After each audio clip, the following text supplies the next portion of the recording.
And the winner of the Large Profit Organization of the Year category is Pathfinders.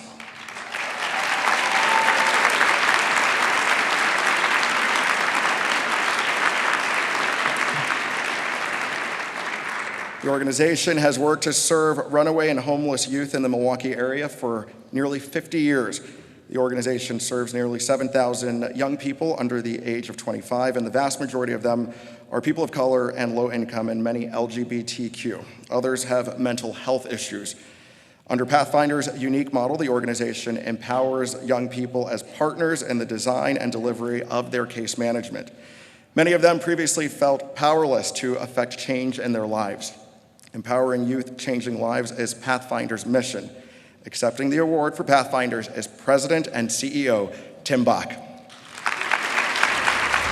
I also want to thank the BizTimes for this amazing honor and recognition.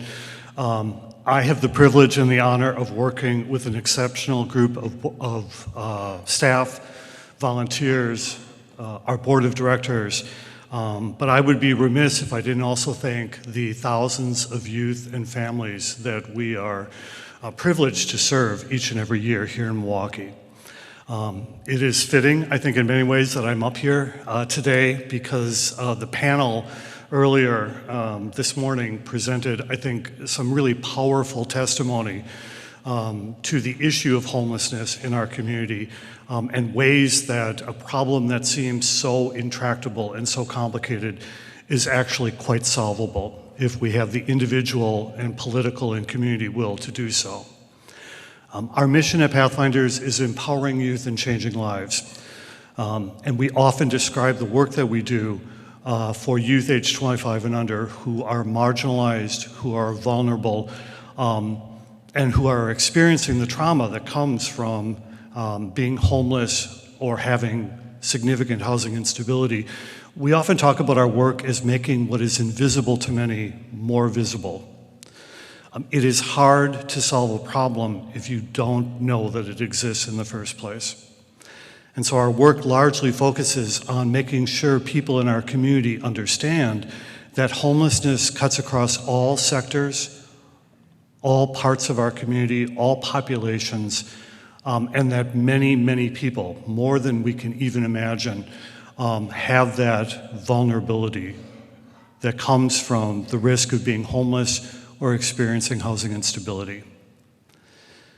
So making what is invisible visible becomes essential to our collective effort as a community to ensuring that homelessness, when it exists, is brief and is readily solved and that people are rapidly housed. As the panels again so eloquently mentioned, housing first works because housing is in fact a right that all people should be afforded. This community is grappling with the need for more housing that is more affordable for more people. And our belief is that we will not be effective at ending homelessness and housing instability until we also confront the stigma that comes from being homeless or having housing instability. I think for many of us, the stigma is what separates us from those that we see on the streets, those who are moving from house to house, place to place, and often being left vulnerable and exploited just to get their most basic needs met. So when we see a problem, when we begin to confront our own stigmatizing way of addressing that problem, we can collectively do more to end homelessness in our community. So again, thank you for this honor and thank you for the work that we are collectively doing to ensure that homelessness no longer exists in our community. Thank you.